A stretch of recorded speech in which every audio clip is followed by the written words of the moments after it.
আসসালামু আলাইকুম রহমতুল্লাহ।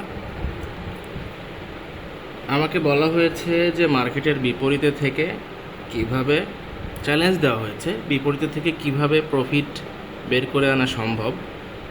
যেহেতু এটা মার্কেটের বিপরীতে এবং আপ ট্রেন্ড থেকে, ফুললি আপ ট্রেন্ড থেকে কিভাবে প্রফিট মেক করা সম্ভব, এই চ্যালেঞ্জটি আমাকে দেওয়া হয়েছে এবং সেভাবে ট্রেড প্লেস করা হয়েছে। মার্কেট এখন ফুললি বুলিশ আপ ট্রেন্ডের দিকে এবং আমি নিজে থেকে ধরতে ধরতে এসেছি। সো এই অবস্থাতে আমার প্রায় $400 মতো লস। লট সাইজগুলো সব ছোট ছোট দেখাই। লট সাইজগুলো 0.1, 0.1, 0.1 চারটা, তারপরে 0.2, 0.2, প্রত্যেকটা লট মাইনাস। এখন এখান থেকে কীভাবে প্রফিট বুক করা যায় সেটাই আমি আপনাদেরকে দেখাবো, যে মার্কেটের বিপরীতে থেকেও নিজের স্ট্র্যাটেজিকে লাগিয়ে কীভাবে প্রফিট বুক করা যায়। বেসিক্যালি একদম নিচের যে 0.1 লটের যে ট্রেডটা প্লেস করা হয়েছে, এটা হিসাব অনুযায়ী স্টপ লসে অনেক আগেই এটা বের হয়ে আসা উচিত ছিল। আমি বের হব না একটিতেও। আমি এই বিপরীত মার্কেট থেকেই নিজের স্ট্র্যাটেজি কাজে লাগিয়ে প্রফিট বুক করে চলে আসব। সো এটা অনেক ক্রিটিক্যাল, কেউ করার চেষ্টা করবেন না। আমি করে দেখাবো ইনশাল্লাহ, আমার সঙ্গে থাকুন। দেখা যাচ্ছে যে একদম টপ অফ দ্য, যেখানে আমি লাস্ট 0.2 লট ট্রেড করেছি, ওখানে অলরেডি একটা রেজিস্ট্যান্স জোন ক্রিয়েট হয়ে গেছে এবং স্ট্রং রেজিস্ট্যান্স জোন। 3টা সেলারের শ্যাডো ক্যান্ডেল দেখা যাচ্ছে, যেখানে সেলার এন্ট্রি নিয়েছে। 3টা শ্যাডো পরপর দেখা যাচ্ছে। তো দেখা যাক কি হয়, সঙ্গেই থাকুন। বাসাতে কখনো চেষ্টা করবেন না এটা। এটা জাস্ট ওয়ান কাইন্ড অফ চ্যালেঞ্জটা আমি অ্যাকসেপ্ট করেছি। ইনশাল্লাহ প্রফিট মেক করে চলে আসবে। ধন্যবাদ সবাইকে, সঙ্গে থাকুন।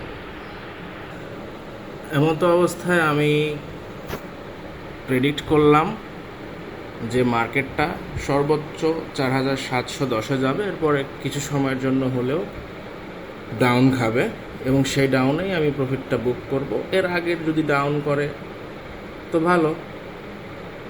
এখন মার্কেট চলতেছে 4693, অর্থাৎ আরও $17 উঠতে পারে। উঠলে উঠুক, না উঠলে না উঠুক, আমি আছি, আমি করে দেখাবো ইনশাল্লাহ। অলরেডি প্রায় $400 মতো লস। তো এই অবস্থাতেও আমি কীভাবে বের হয়ে আসবো এবং কীভাবে প্রফিট মেক করবো সেটাই আপনাদের দেখাচ্ছি। অলরেডি সেলার অ্যাক্টিভ হয়ে গেছে এবং নিচে নামতে শুরু করেছে এবং আমার প্রফিট বুক হওয়া শুরু হয়ে গেছে। ওকে গাইস, দেখা যাক। আমি 5টা ট্রেড প্লেস করেছি, বুঝতে পারতেছেন। 0.1 4টা, 0.2 3টা। ওকে, দেখা যাক কত প্রফিট বুক করতে পারি। $500 থেকে অলরেডি $230 চলে এসেছে মাইনাসে। দেখা যাক, ওয়েট অ্যান্ড সি। দেখা যাচ্ছে আমার 7টা ট্রেড প্লেস করা আছে। 0.1 করে 4টা, 0.2 করে 3টা, টোটাল একটা লট। তো অলরেডি লস প্রায় $500 থেকে $100 চলে আসছে। দেখা যাক কী অবস্থা দাঁড়ায়। এই হচ্ছে অবস্থা। এখান থেকে ট্রেড প্লেস করেছি মার্কেটের বিপরীতে, চ্যালেঞ্জ অ্যাকসেপ্ট করে। তো এগুলো বাসায় করার চেষ্টা কেউ কখনো করবেন না। কারণ সব সময় যে আপনি সাকসেস হবেন দেখে ইন্সপায়ার হবেন পরে দোষ দিবেন আমাকে, সেটা কোনোভাবেই কাম্য নয়।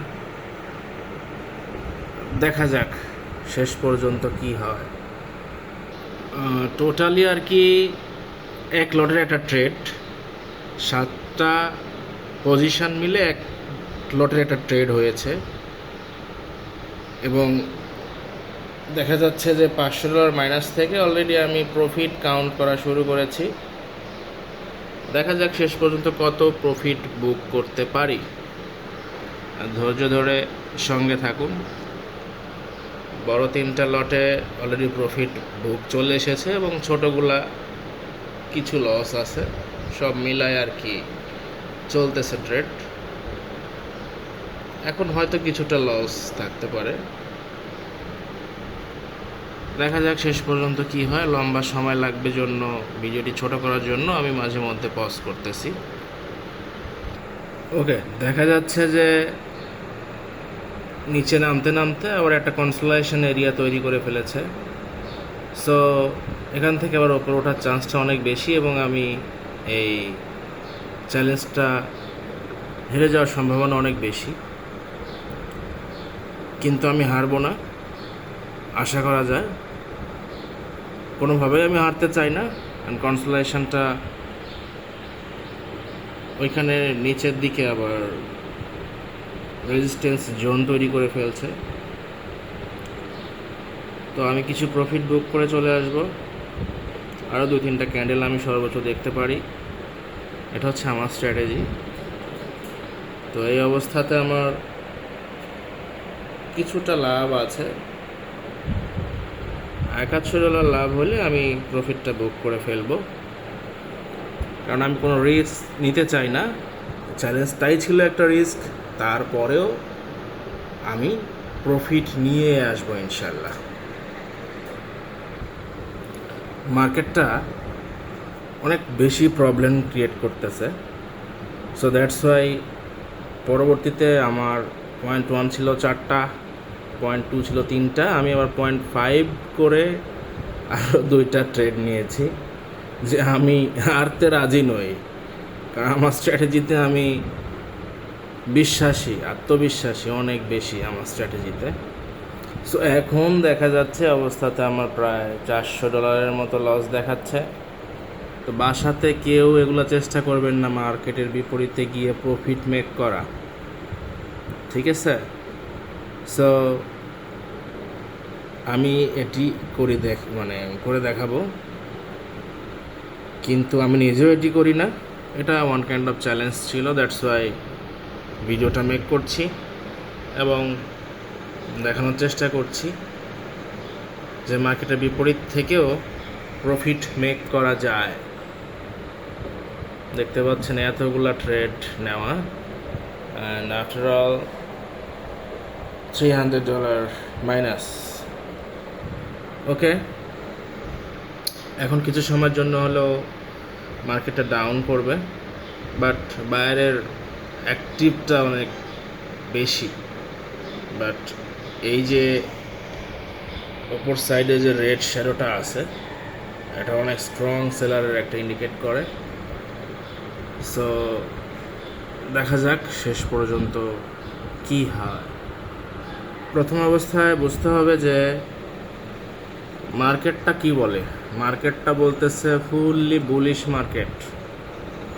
ক্যান্ডেল দেখে সঙ্গে সঙ্গে মনের ভেতরে ফ্ল্যাকচুয়েশন দিতে হবে যে এটা ওপরে উঠবে না নিচে নামবে। এটা সম্পূর্ণরূপে উপরে উঠবে, কিন্তু তারপর আমি প্রফিট বুক করে আসবো ইনশাল্লাহ। সেটি দেখানোর চ্যালেঞ্জটা আমার ছিল। দেখা যাক কত প্রফিট বুক করতে পারি, সঙ্গে থাকবেন। আর বারবার বলে দিচ্ছি, বাসাতে এগুলা করার চেষ্টা কখনোই করবেন না। Trading is not gambling, okay? Trading is not gambling. আমি আবারও বলে দিচ্ছি, ট্রেডিং ইজ নট গ্যাম্বলিং। জুয়া খেলা হারাম। আমি আমার স্ট্র্যাটেজি, আমার এক্সপেরিয়েন্স এর ওপর ভিত্তি করে আমি আশাবাদী এখান থেকে ইনশাআল্লাহ কিছুটা হলেও লাভ বা প্রফিট নিয়ে আসতে পারবো। আপনারা এরকম চ্যালেঞ্জ কখনোই করবেন না, কারণ দেখেন টোটাল ট্রেড প্লেস করা হয়েছে 3 3 6 3 9টা, তার মধ্যে উপরের 3টা প্রফিট, নিচের 6টা লস। তারপরেও কিন্তু আমার প্রফিট, উপরের 3টা প্রফিট, নিচের 3টা লস, তারপরেও আমার প্রফিট। এটা হচ্ছে স্ট্র্যাটেজি। ওকে, দেখা যাক শেষ পর্যন্ত কি হয় এবং কত প্রফিট বুক করে আসতে পারি। মার্কেটটা একটু নিচে নামলে আমি প্রফিট বুক করে ফেলবো। তো আবারও বলছি, বাসায় এগুলো করার চেষ্টা করবেন না, ভুলেও করবেন না। এখন 2টা 28 বাজে, সর্বোচ্চ আমি 2 মিনিট ট্রেডটা প্লেস রাখতে পারবো, 1 মিনিট, এরপরে প্রফিটটা বুক করে ফেলবো। এখনই প্রফিট আমি বুক করে নিচ্ছি। আমি প্রফিট বুক করে নিয়েছি প্রায় $350। আপনারা বাসাতে কখনো এটা চেষ্টা করবেন না, কারণ মার্কেটের বিপরীতে, মার্কেট ফুললি আপ ট্রেন্ড, এক ঝলক দেখেই বোঝা যায়। মার্কেটের বিপরীতে ট্রেড করে আপনাদের দেখিয়েছি, 7টা ট্রেড প্লেস করেছি, জাস্ট দেখানোর জন্য যে স্ট্র্যাটেজি, আত্মবিশ্বাস অ্যান্ড এক্সপেরিয়েন্স ইজিলি একটা মানুষকে সাকসেস এনে দিতে পারে, এবং সেটা আপনারা দেখেছেন আমার সঙ্গে, যে 4টা এন্ট্রি লস থাকা সত্ত্বেও মার্কেটের বিপরীতে গিয়ে আমি $350 আর্ন করে দেখাইলাম। আত্মবিশ্বাস, নিজের স্ট্র্যাটেজি, নিজের এক্সপিরিয়েন্সটাকে কাজে লাগান, আর বাসায় এটা ভুলেও করার চেষ্টা করবেন না। Forex trading is not gambling. তো যাই হোক, এখন বলা বাহুল্য যে মার্কেটটা হয়তো উপরে উঠবে, নিচে কনসোলেশন এরিয়া বা সাপোর্ট জোন তৈরি হয়ে গেছে অলরেডি। ধন্যবাদ সবাইকে, ভালো থাকবেন। পরবর্তীতে আবার কোনো ভিডিও নিয়ে আসবো।